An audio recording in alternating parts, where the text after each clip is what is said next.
लोकसंख्या या धड्याच्या पुढच्या विभागामध्ये आता आपण प्रवेश करतो. चला तर आता या विभागामध्ये आता आपण थोडस फिती बघणार आहोत. म्हणजे माहिती आहे का तुम्हाला, थोडस व्याख्या काही बघणार आहोत. अशा रीतीने काही चित्र बघणार आहोत. तर पहिला आहे की HDI ह्युमन डेव्हलपमेंट इंडेक्स. त्याच्यानंतर आहे UNDP united nations development programme. मग माहित आहे का तुम्हाला म्हणजे काय त्याचा संदर्भ बघूया आपण की लोकसंख्येशी निगडीत विविध घटकांची माहिती आपल्याला प्रत्यक्ष सर्वेक्षणातूनच मिळते. तुम्हाला माहिती आहे की आपल्याकडे जनगणना करायला लोक येतात. मग ते प्रत्येक विभाग वाटून घेतलेले असतात आणि त्याच्यावरून आपल्याला कळतं की इथं किती माणसं राहत आहेत किंवा या घरामध्ये लोक किती आहेत. आणि मग प्रत्येक वॉर्डचा, प्रत्येक ठिकाणचा असा घेत घेत आढावा अख्ख्या देशाची आपल्याला जनगणना या अंतर्गत आपल्याला त्याची लोकसंख्या किती आहे हे आपल्याला आपल्या देशाची कळते. मग सर्वच देशामध्ये असं सर्वेक्षण केलं जातं आणि या सर्वेक्षणाला जनगणना म्हणतात. जनगणना. भारतामध्ये हे सर्वेक्षण दर 10 वर्षांनी दशकारंभी होतं आणि या आधीचं सर्वेक्षण 2011 साली झालं.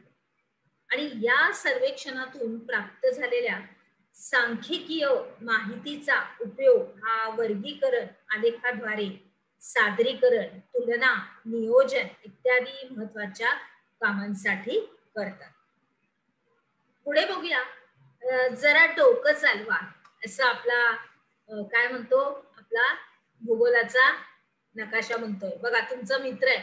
भूगोल तुम्ही शिकता म्हणजे अर्थात ही आपली पृथ्वी आपला सवंगडी आहे आणि मग ती जरा डोकं खाजवायला सांगते आपल्या विद्यार्थी मित्रांनो, तुम्हाला सगळ्यांना, की कमी लोकसंख्या आणि जास्त लोकसंख्या यामधला फरक, फायदे, तोटे खालील वैशिष्ट्यानुसार तुम्हाला लिहायचे. काही वैशिष्ट्य म्हणजे मुद्दे दिलेले आहेत, त्याच्यावरून कमी लोकसंख्या आणि जास्त लोकसंख्या ह्याच्यामध्ये तो फरक स्पष्ट करायचा आहे. त्यातले फायदे तोटे असे.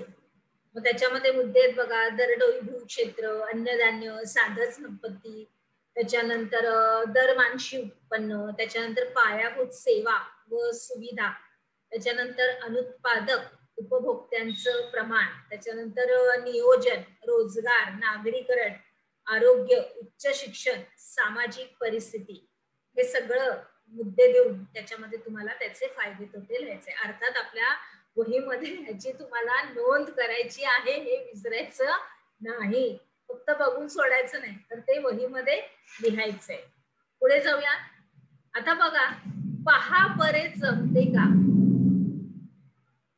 आता पहा बरे जमते का.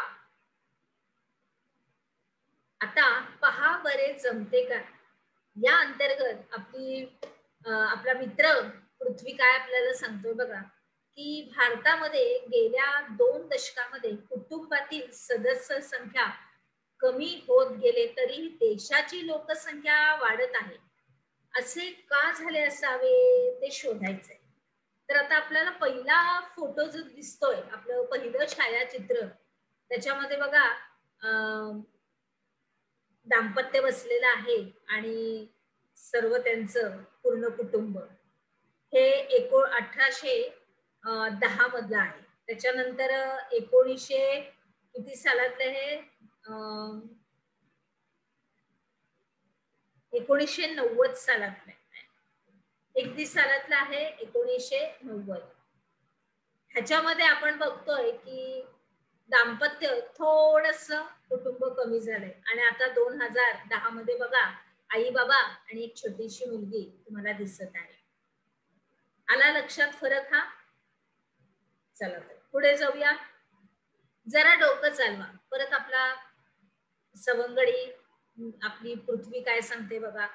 भारताची लोकसंख्या जनगणना 2011 यानुसार 121 कोटी आहे. किती? 121 कोटी. मग घरगुती वापरासाठी मानशी दररोज 50 लिटर पाणी हे वापरलं जातं आणि याचा विचार करता भारतात फक्त घरगुती वापरासाठीच रोज एकूण किती पाणी आपल्याला लागत असेल असा प्रश्न आपल्याला दिलेला आहे. त्याच्यानंतर पहा बरे जमते का मध्ये लोकसंख्या नियंत्रणाखाली काही मुद्द्यावर तुम्हाला चर्चा करायची आहे. तर लोकशिक्षण, शिक्षण, जनजागृती, संशोधन, आरोग्य सुविधा, नियोजन आणि सरकारी धोरण. आलं लक्षात? चला पुढे जाऊया. आपण काय शिकलो या अंतर्गत आपण थोडक्यात उत्तरे लिहामध्ये लिंग गुणोत्तर कमी असलेल्या प्रदेशामध्ये कोणत्या समस्या या जाणवतात हे तुम्हाला तुमच्या वहीमध्ये व्यवस्थित नमूद करायचंय. चला तर मग पुढच्या आपण विभागामध्ये आता प्रवेश करूया.